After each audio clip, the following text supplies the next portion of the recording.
اللہ نے ہمارے رسول پاک کو بڑی عظمتیں عطا فرمائی، اللہ نے بڑی شانیں عطا فرمائی، اللہ تعالیٰ نے حضور کے ذکر کو بلند کیا، اللہ تعالیٰ نے نبی پاک علیہ السلام کو حوض کوثر عطا فرمایا، اللہ نے محبوب کو کل کائنات کے لیے نبی اور رحمت للعالمین بنایا، اللہ تعالیٰ نے نبی پاک علیہ السلام کو سب سے آخری نبی بنایا، اللہ تعالیٰ نے آپ کو تمام انسانیت کے لیے کرم کرنے والا، ہدایت کا پیغام دینے والا بنا کے بھیجا، اللہ تعالیٰ نے حضور کو گواہ بنایا، بشیر بنایا، نذیر بنایا، اور فرمایا وَلَسَوْفَ يُؤْتِيكَ رَبُّكَ فَتَرْضَىٰ، آپ کا رب آپ کی رضا چاہتا ہے۔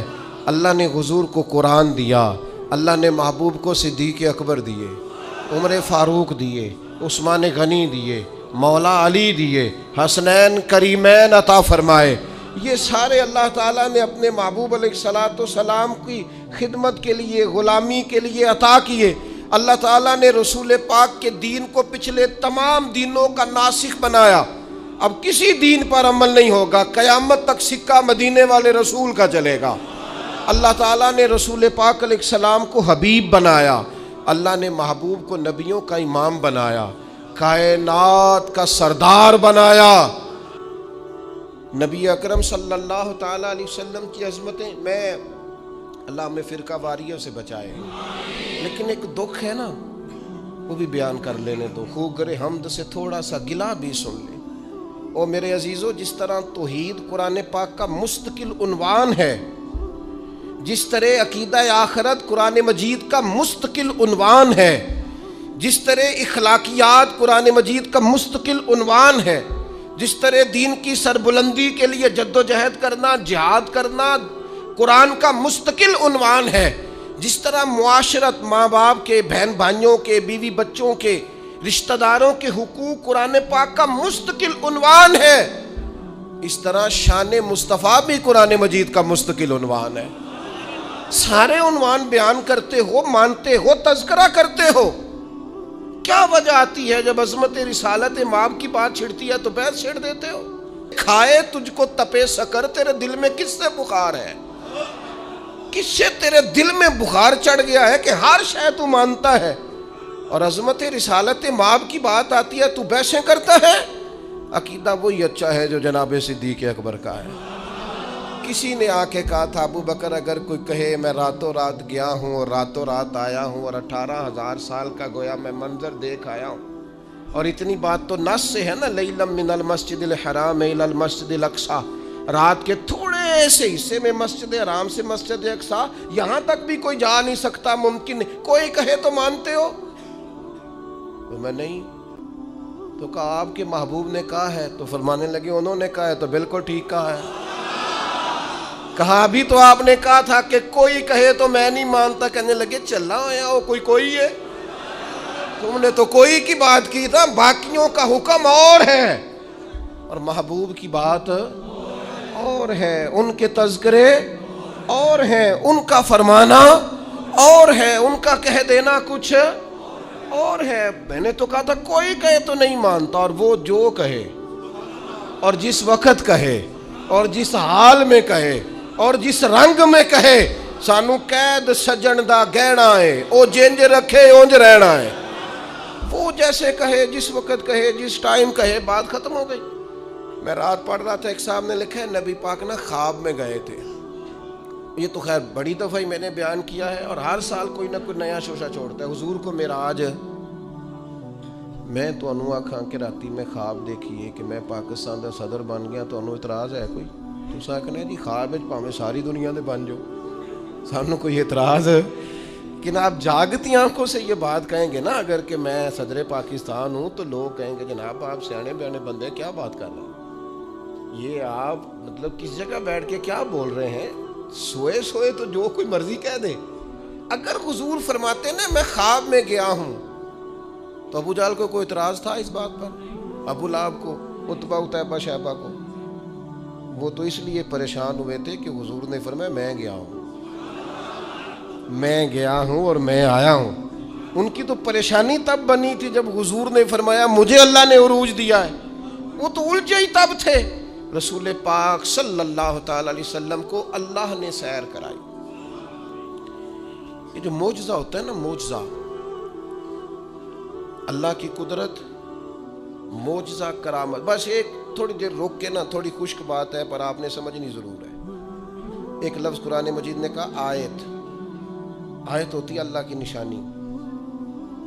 جب کوئی کام اللہ کی قدرت سے ہوتا ہے تو اس کو آیت کہتے ہیں، اور وہی کام اگر نبی سے ظہور پذیر ہو تو معجزہ ہے۔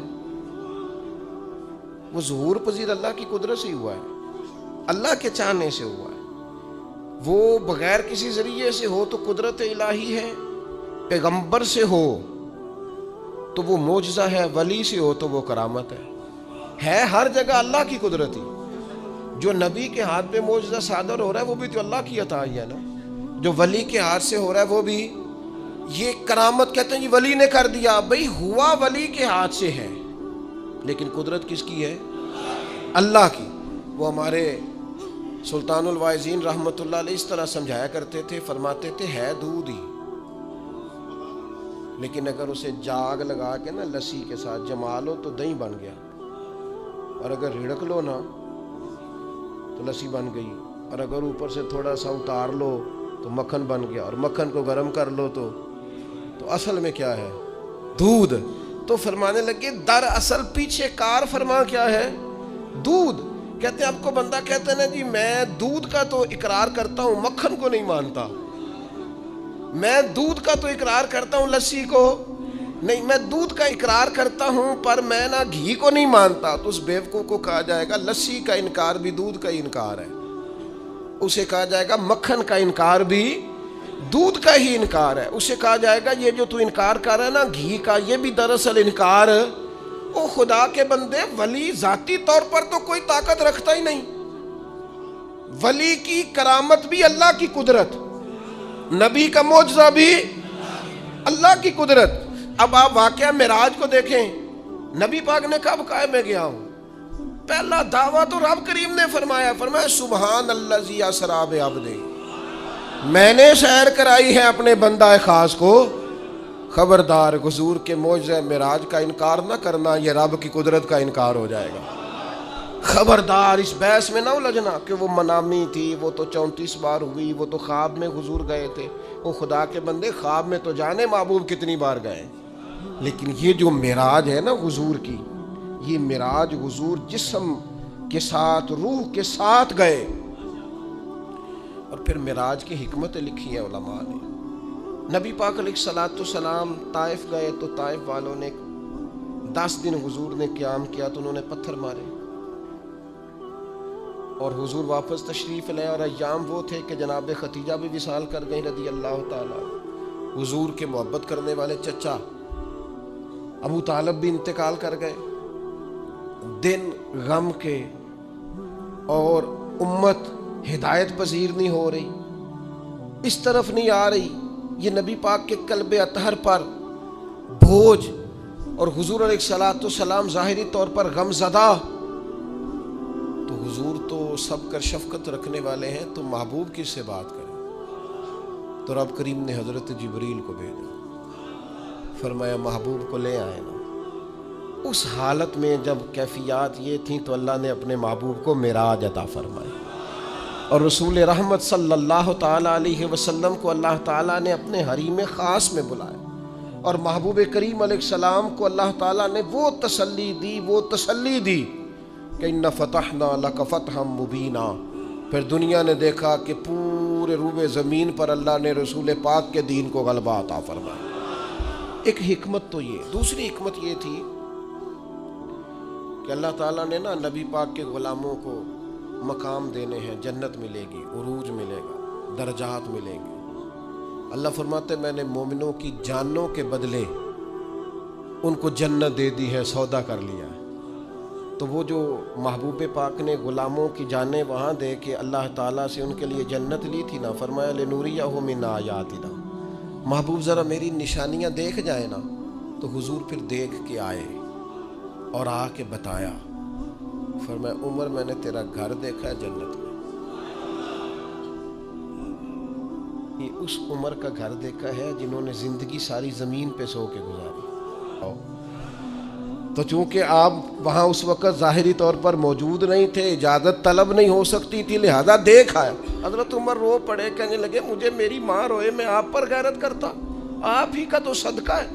تو رسول پاک علیہ السلام کو اللہ نے وہ ساری چیزیں عطا کی، حضور رات کو کیوں گئے؟ پہلی بات تو یہ ہے کہ یہ جو رات ہوتی ہے نا، یہی بہترین وقت ہوتا ہے رب سے ملاقات کا۔ والذین یبیتون لربہم سجدا وقیاما، اللہ کے بندے راتیں سجدوں میں اور قیام میں گزارتے ہیں۔ آپ نے ناراض نہیں ہونا، ہم راتیں موبائل پہ گزارتے ہیں، ساری رات بیت گئی اور کوئی خاص چیز بھی نہیں، کوئی خاص کام بھی نہیں، کوئی دیکھنے والی چیز بھی نہیں، کوئی ایسا مطلب کوئی مسئلہ بھی نہیں، پتہ نہیں اول فول وقت یاوا گوئی، اور نہایت لغویات میں ٹائم، قیمتی وقت رات کا جو اللہ کی بارگاہ میں حاضری کا وقت تھا، جو اس کے حضور پیش ہونے کا وقت تھا، جو رحمت طلب کرنے کا وقت، سارا ضائع کر دیا۔ ہمارے استاد صاحب فرمایا کرتے تھے رات کو پڑھا کرو، سکون ہوتا ہے، بندہ اطمینان سے پڑھ سکتا ہے، مطالعہ ہوتا ہے۔ میرے بھائی رات کا وقت اللہ سے ملاقات کا، لیلا من المسجد الحرام الی المسجد الاقصی، رات کے وقت حضور تشریف لے گئے۔ بڑی خوبصورت بات لکھی حضرت شیخ ابو نور رحمۃ اللہ علیہ نے، وہ فرمانے لگے حضور کا ہر صحابی چاہتا تھا میں اپنے رب کو ملوں۔ وَإِذَا سَأَلَكَ عِبَادِي أَنِّي فَإِنِّي قَرِيبٌ، تڑپ کے آئے نا صحابہ، ایک دن عرض کی یا رسول اللہ رب کو دیکھنے کو جی چاہتا ہے، اس سے ملنے کو جی چاہتا ہے۔ تو اللہ کریم نے فرمایا وَإِذَا سَأَلَكَ عِبَادِي أَنِّي فَإِنِّي قَرِيبٌ، محبوب جب آپ کے پاس آ کے میرے بندے میرے بارے میں پوچھیں تو آپ ان سے فرما دیں میں ان کے قریب ہی ہوں، جب دعا مانگیں گے میں قبول کروں۔ تو حضور علیہ السلام اگر غلاموں سے فرماتے میں جا رہا ہوں تو رب کی ملاقات کا شوق تو ہر جگہ تڑپتا تھا۔ شاید باقی بھی عرض گزار ہوتے حضور ہم نے بھی جانا ہے، اور جہاں جبریل امین نہیں جا سکے وہاں کوئی کیسے جاتا؟ وہ کئی دفعہ انسان نے کہیں جانا ہوتا ہے نا، بلا مثال و بلا تشبیہ، صرف ذہن میں بات اتارنے کے لیے مثال دیتا ہوں، جانا ہوتا ہے نا تو بچے بھی ضد کرتے ہیں میں نے بھی جانا ہے۔ اب بچوں کے جانے کی جگہ نہیں ہے، وہاں لے جایا نہیں جا سکتا، تو والد کیا کرتا ہے؟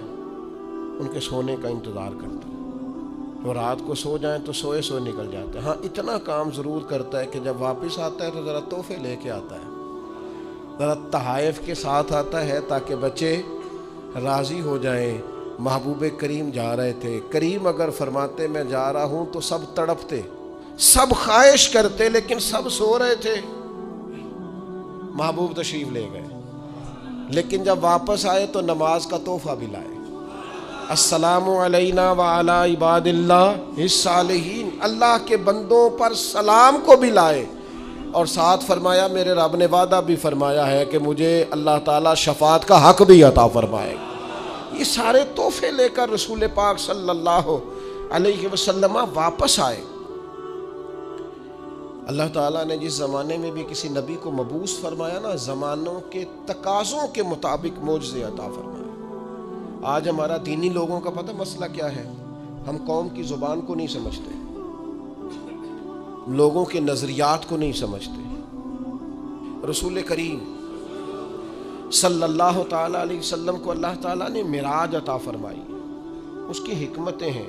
نبی پاک صلی اللہ تعالیٰ علیہ وسلم مسجد اقصی میں تشریف لے گئے، رسول پاک نے نبیوں کی امامت کروائی، نماز اقصی میں تھا یہی سر، یا معانی ہو اول آخر، دست بستہ وہ سب پیچھے حاضر جو سلطنت پہلے کر گئے تھے۔ نبی کریم نے نبیوں کی امامت کرائی۔ ملت کے نوجوانوں میری بات ذرا زیادہ غور سے سننا، روب کا شکار نہ ہوا کرو، کبھی روب کا شکار نہ ہونا۔ فلاں آدمی بڑی گاڑی میں آیا ہے تو مجھ پر اس کا روب طاری ہو جائے، بہت بڑے پیسے لے کے آیا ہے تو روب طاری ہو جائے۔ وہ میں نے دیکھا ہے کہ فلاں کے میں علاقے میں گیا تھا، سڑکیں بڑی پکی بنی ہوئی ہیں، روب، یہ روب سے نکل آؤ۔ جب روب طاری ہوتے ہیں تو سچ نہیں بولا جاتا، جب روب طاری ہوتے ہیں تو پھر انسان کی اپنی شخصیت ساری ضائع ہو جاتی۔ پھر آپ کا کوئی نظریہ نہیں، آپ کو تو جو کوئی کہے گا آپ وہ کر دیں گے، چونکہ آپ پر روب طاری ہوتا ہے۔ ہمارا مزاج ہے، پر تھوڑے پیسے کم ہیں ہمارے پاس، یا کسی کا خیال ہے کہ ہم کسی، خدا نہ خواستہ وہ کسی کا خیال ہے، ورنہ کوئی برادری چھوٹی بڑی نہیں ہوتی، کہ ہم کسی ایسے خاندان سے ہیں جو بظاہر چھوٹا قبیلہ، روب کا شکار ہوتے ہو۔ اس رسول کے ماننے والے لوگ روب کا شکار ہیں جو سب نبیوں کے آگے کھڑے ہو کے امامت فرما رہے ہیں۔ تمہارے حصے میں امامت آئی ہے، امامت تم نے امامت کرنی ہے، کنتم خیر امت اخرجت للناس، تم نے امام بننا ہے، اور تم چھوٹی چھوٹی باتیں کر رہے ہو، کمزور باتیں کر رہے ہو، ڈرے ڈرے محسوس ہو رہے ہو، تمہارا طرز زندگی سہما ہوا ہے۔ مسلمان جس ملک میں جاتا ہے کمزور بات کرتا ہے، جس جگہ کھڑا ہوتا ہے اپنے آپ کو مظلوم ثابت کرتا ہے، جہاں بات کرتا ہے تو وہ کوشش کرتا ہے میں قابل رحم بن کے بات کروں، جہاں بات کرتا ہے اس طرح کرتا ہے کہ میں جناب بڑا مجھے مدد کی حاجت ہے، میری مدد کریں۔ اقبال کہنے لگے بس 3 کام کر، لمبی نہیں کوئی لمبی بحث نہیں، کوئی فلسفہ، صرف 3 کام کر، سبق پھر پڑھ صداقت کا، عدالت کا اور شجاعت کا۔ اس شعر کو بھی بعض لوگ غلط پڑھتے ہیں۔ صرف 3 چیزیں، سبق پھر پڑھ صداقت کا، عدالت کا، شجاعت کا، کوئی لمبی بات نہیں۔ ایک تو سچ بولا کر، سچائی کا سبق پڑھایا کر، اور دوسرا عدل کیا کر، اپنی ذات سے شروع کر، اپنے آپ کو قانون کے سامنے پیش کریں۔ آپ کوئی بھی ہیں قانون کے سامنے، کیا رسول پاک علیہ السلام سے بڑھ کر بھی کوئی بڑا عادل ہے؟ لیکن حضور نے تو اپنے ظاہری وصال سے قبر پر منبر پر بیٹھ کر فرمایا تھا میں اللہ کا بندہ ہوں، رب کی بارگاہ میں حاضر ہونے والا ہوں، کسی کو مجھ سے کوئی تکلیف پہنچی ہو تو بدلہ لے سکتا ہے۔ اگر حضور فرماتے ہیں تو کیسے بالا تر ہو گیا؟ اپنی ذات سے ہم انصاف کرنا چاہتے ہیں، پر دوسروں کے لیے اپنی ذات سے عدل شروع کریں، اپنی ذات سے۔ اور تیسرا فرمایا شجاعت کا، بزدلوں والی زندگی نہ گزارو۔ ساری زندگی اسی رٹے میں ہمارا وقت ضائع ہو جاتا ہے، لوگ کیا کہیں گے، لوگ کیا کہیں گے، لوگ کیا کہیں گے، لوگ کیا کہیں گے۔ ایک دوست مجھے پچھلے دن کہنے لگے وہ میرا دل تو بڑا کرتا ہے کہ اب نہ میں بعض چیزوں سے باہر نکل آؤں، پر لوگ کیا کہیں گے۔ تو میں نے ان سے کہا کہ اگر آپ نے یہ کام نہ کریں، آپ لوگوں کی بات مانیں، تو پھر لوگ آپ کو ولی مان جائیں گے۔ جو کام کسے باشد جو بات بھی تھی ان کی، مطلب اگر آپ نہیں کرتے اور آپ وہی کرتے ہیں جو لوگوں کی رائے ہے، تو پھر ولی اللہ مانیں گے لوگ آپ کو؟ یہ آپ کہتے نہیں، پھر بھی نہیں مانیں گے۔ تو میں کہا پھر لوگوں نو چھڈنا، رب رسول دی سو کیا بات کرتے ہیں آپ دلیر بنے، زندگی شجاعت والی۔ رسول پاک کا مزاج کیا تھا؟ حضرت انس بن مالک رضی اللہ تعالیٰ عنہ ارشاد فرماتے ہیں کہ ایک دن رات کو مدینہ منورہ میں شور کی آواز آئی کسی ایک جانب سے، تو سب لوگ اٹھے اور ایک دوسرے کو اٹھانے لگے، اٹھو اٹھو دیکھو کیا ہوا۔ فرماتے ہیں لوگ جمع ہو رہے تھے، نیزے لا رہے تھے، تلواریں نکال رہے تھے، ہم ابھی تیار ہو رہے تھے۔ اچانک نظر اٹھی تو اللہ کے رسول علیہ السلام گھوڑے پر بیٹھ کر جدھر ہم جانا چاہ رہے تھے نا شور والی جگہ، حضور ادھر سے واپس آ رہے تھے، اور فرمانے لگے کوئی بات نہیں ڈرنے والی، میں دیکھ آیا ہوں جانور لڑ پڑے تھے آپس میں، اور نیزہ حضور کے دستے مبارک۔ اقبال کہتے کچھ نہ کر، تو کہتا ہے کہ پیسے آئیں گے تو میں امام بنوں گا، قیادت کروں گا، تو کہتا ہے میرے پاس بہت بڑا برادری ازم ہو تو آگے بڑھوں گا، نہیں، سبق پھر پڑھ صداقت کا، عدالت کا، شجاعت کا۔ فرمایا رب پتہ تیرے ساتھ کیا کرے گا، لیا جائے گا تجھ سے کام دنیا کی امامت کا، تو امام بنے گا دنیا کا، بس سچ بولنا، عدل کرنا، دلیر رہنا۔ یہ 3 خوبیاں آج پوری امت کو اس کی ضرورت ہے، اہلیان پاکستان کو ضرورت، ہمیں اور آپ کو ضرورت ہے، گھروں خاندانوں میں ضرورت ہے۔ سبق پھر پڑھ صداقت کا، عدالت کا، شجاعت کا، اور لیا جائے گا تجھ سے کام دنیا کی امامت کا۔ معراج بتاتا ہے کہ نبی پاک علیہ السلام نے ہمیں کہا ہے کہ میں قائد ہوں سارے نبیوں کا، اور تم قائد ہو ساری امتوں کے۔ اپنی زندگی میں اپنے مزاج کو بزدلانہ نہ بنائیں، یہ رو کے بات کرنا، ڈر کے بات کرنا، سہم کے بات کرنا، کمزور رہ کے بات کرنا، یہ کوئی طرز زندگی روئیں گے، رج کے روئیں گے پر رب رسول کی بارگاہ، باقی زندگی دلیرانہ گزاریں. اپنے متعین ہو گیا ہے یہ جو درجوں میں بلندی ہوتی ہے یہ مومنوں کی ہوتی ہے. یہ درجات میں بلندی صلحاء، اتقیاء، صوفیاء، شہداء اور انبیاء کی ہوتی ہے.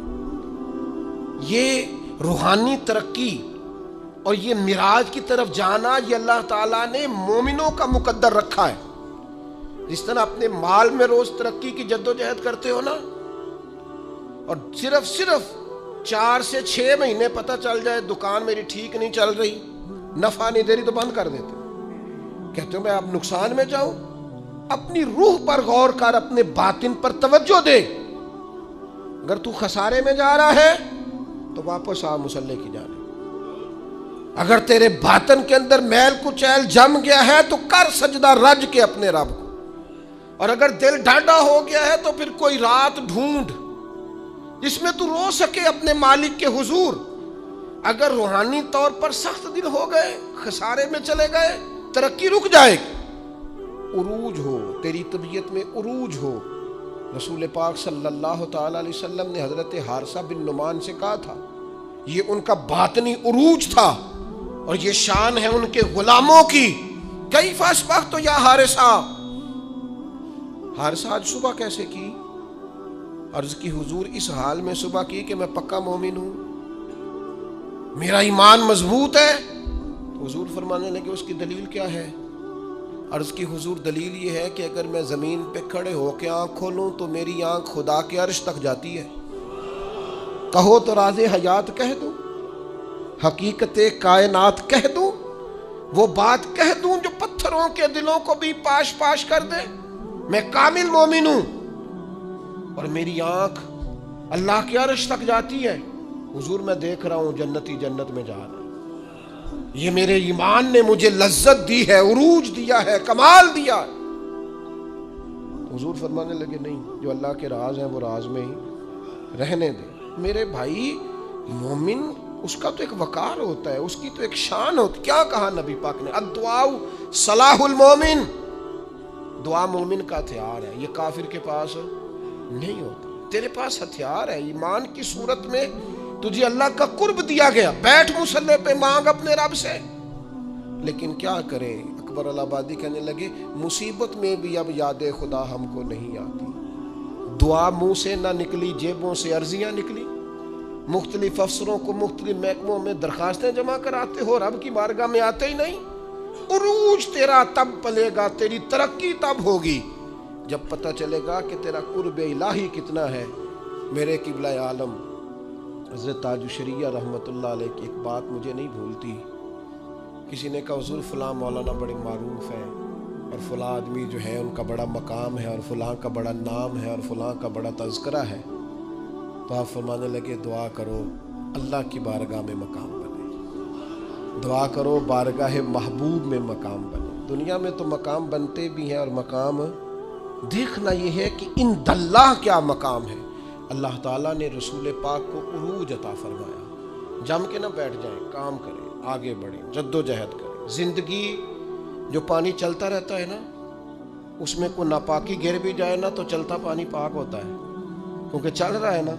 جو لوگ کام کرتے رہتے ہیں وہ میری والدہ صاحبہ سے کبھی کو کہتا تھا نا آپ بیٹھ جائیں، آپ تو کہنے پتر میں نے کچھ کرن دے ہو جی. میں بہ گئی تو پھر بہ گئی. جو لوگ بیٹھ جاتے ہیں وہ پھر کچھ کریں، جد و جہد کریں، آگے بڑھیں. عروج پانا ہے امت کو، اور سب کو کام کرنا، سب کو مل کے جد و جہد کرنی، سب کو مل کے آگے بڑھنا، سب کو کوشش کرنی. طلباء جب یہاں اٹھتے ہیں، بیٹھتے ہیں، آتے ہیں، جاتے ہیں، کھاتے ہیں، اور یہاں بچوں نے امتحان دیا رون کے میں دیکھتا تھا تو میں کہتا تھا یا اللہ یہ ہم سے ہی کام کرا لیا تو نے، ہم کہاں اور یہ خدمات کہاں. تو اگر اتنے سے بچے ہمارے جیسا کمزور آدمی لے کے چل سکتا ہے تعلیمی کاوش میں، تو میرا خیال ہے تھوڑی تھوڑی جد و جہد کریں، تھوڑی تھوڑی ہمت کریں. کہ سارا دن بیٹھ کے جہالت کا رونا ہی رونا ہے کہ تعلیمی نظام ٹھیک نہیں. کوشش تو کریں. حضور نے ہمیں بتایا ہے کہ جد و جہد، ترقی. رسول پاک نے آخری خطبہ میں بھی یہ فرمایا تھا، فرمایا دین میں مکمل کر کے جا رہا ہوں لیکن بلغ عنی ولو آیا. تمہارے پاس اگر ایک آیت ہے تو اسے لے کے دنیا میں نکل جانا اور میرا پیغام آگے دینا. پھر نکلے حضرت بلال ملک شام آئے، میزبان تھے جناب ابو ایوب انصاری مدینے میں، لیکن وہ ترکی آئے۔ وہ کہاں کہاں صحابہ پہنچے، وہ نکل گئے، انہیں پتا تھا جنت البقیع میں دفن ہونے کی بڑی فضیلت ہے، لیکن حضور کا دین پھیلانے کی فضیلت اس سے بھی کہیں زیادہ ہے، لہٰذا وہ میدانوں میں نکلے۔ اپنی زندگی کو جامد نہ کریں، دو چار صحت کے بہانے بنا کر اور دو چار اور بہانے بنا کر جم نہ جائیں، بیٹھ نہ جائیں، آگے بڑھیں، جد و جہد کریں۔ حضور کا معراج ہمیں یہی سبق دیتا ہے۔